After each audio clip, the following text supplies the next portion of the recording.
종파와 교단들이 많이 있습니다. 종파라고 하는 것은 장로교 또는 감리교, 순복음 또는 성결교 이런 것과 같이 같은 기독교 신앙을 가지고 있지만 강조하는 신학적인 사상이나 또 입장이 상당한 차이를 보이는 그런 그룹들을 가리킵니다. 반면에 교단이라고 하는 것은 그 종파 안에서 어떤 이유에 의해서 분리 또는 분열되어서 서로 다른 그룹을 형성한 그런 단체를 가리킵니다.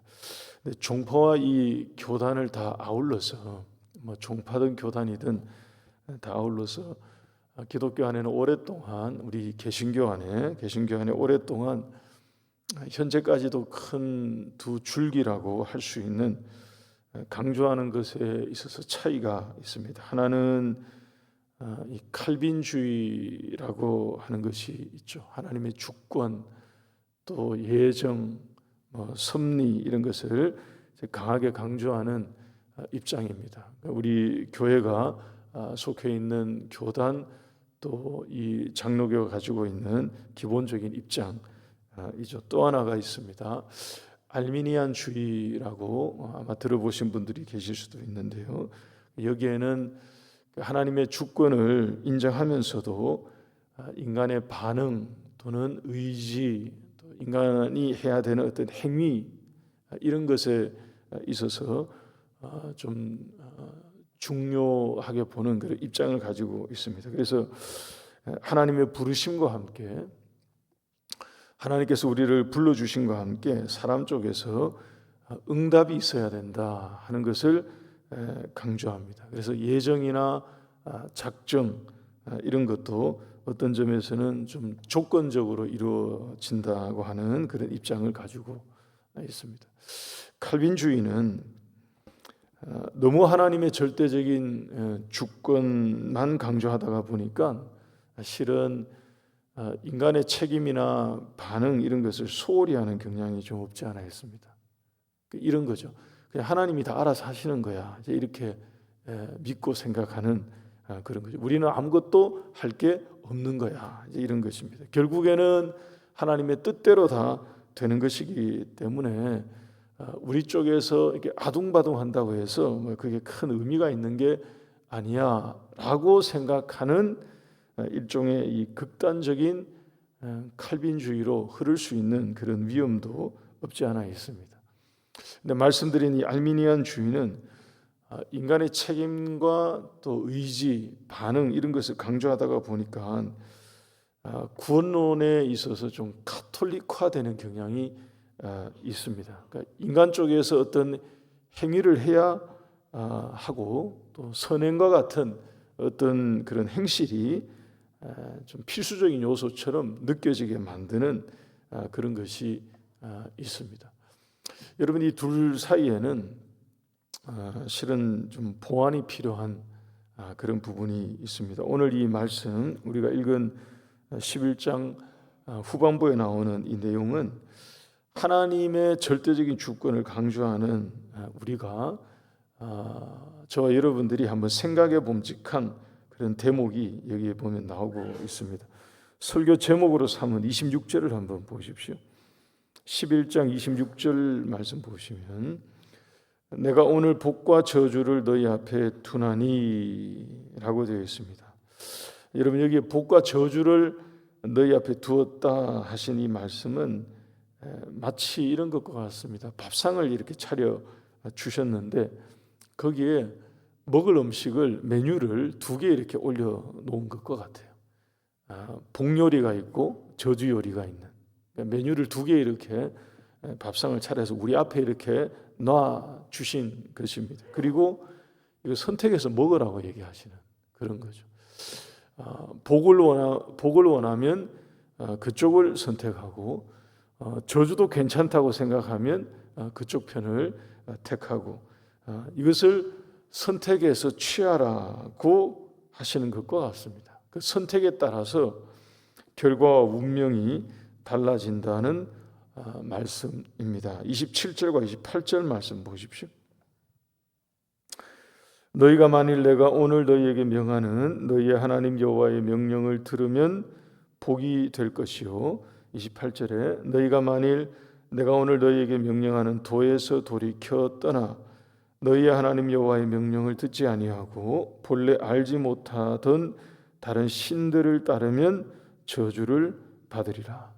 그러니까 복과 저주의 갈림길에서 순종할 것인가 불순종할 것인가인데, 여러분 성경에서 순종과 불순종은 기본적으로 선택의 개념입니다. 이것은 로봇 움직이듯이 자동적으로 순종하게 만들고 자동적으로 순종은 못하고 불순종하게 되고 이런 게 아니고요. 성경에서 나오는 순종과 불순종의 기본적인 이 개념은 선택의 개념이에요. 그러니까 오라고 부르시는데 오는 사람이 있고요. 그리고 오지 않는 사람이 있었습니다. 노뱀을 만들어서 이거 보면 살 수 있으니까 보라고 하셨는데 그걸 쳐다보는 사람이 있었고 그걸 애써 또 안 보는 사람이 있었습니다. 그래서 이 복과 저주는 결국에 부름받은 사람의 선택에 따른 측면이 없지 않아 있었던 것입니다. 하나님은 이스라엘 백성들에게 가나안을 건너기 이전에 이것을 재확인시켜 주십니다. 너희 앞에 축복의 길이 있고 저주의 길이 있고 이렇게 다 놓아주셨다라고 말씀하십니다. 이것을 두었다라는 얘기는 이렇게 해서 차려주셨다 하는 것입니다. 여기 이렇게 있는데 이 둘 중에 택하라고 하신 그런 것입니다. 하나님이 자상하시게도 이렇게 말씀만 해주시고 끝내지 않으시고 눈으로 볼 수 있는 예시를 직접 보게 해주십니다. 그게 바로 그 유명한 그리심산과 에발산입니다. 이것을 보라고 하신 29절과 30절 말씀 여기 보면 설명해 주시죠. 두 산이 같은 길에서 서로 잘 보이는 양편에 있었던 것으로 보입니다. 근데 그리심산에서 축복을 선언하고 그리고 에발산에서 저주를 선언하라고 하십니다. 여러분 이거 그림을 한번 보십시다. 시청각 교육이 확실했을 것 같은데요. 성지순례를 가보면 이렇게 보게 된다고 사람들이 얘기하더군요.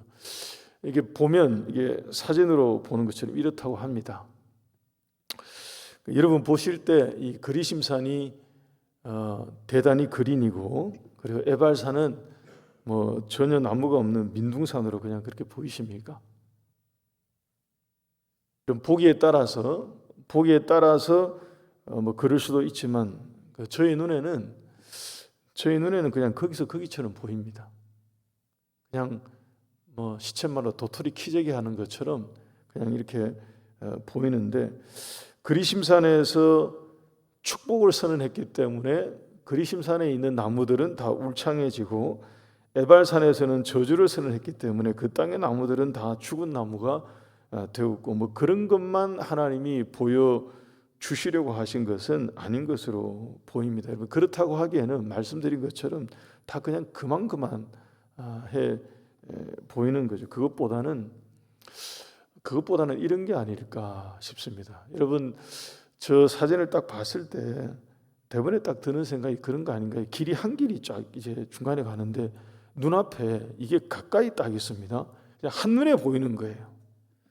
축복의 길과 저주의 길이 마치 종이 한 장 차이처럼 여기서 방향을 이쪽으로 살짝 틀면 축복 쪽으로 가고요. 여기서 멀리 트는 것도 아니고 약간만 틀면 저주 쪽으로 가는 거죠. 그러니까 그야말로 갈림길에서 방향을 어느 쪽으로 살짝씩 트느냐에 따라서 운명이 완전히 달라지는. 그러니까 하나님이 오늘 말씀에서처럼 복과 저주를 너희 앞에 두었다는 얘기는 그야말로 방금 전에 본 것처럼 그들의 눈앞에 그냥 딱 이렇게 있는 거죠.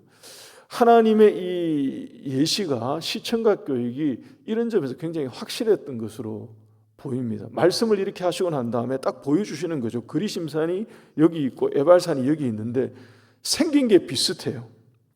크기도 비슷합니다. 그냥 비슷하게 생긴 두 언덕이 여기에 있는 것 같습니다.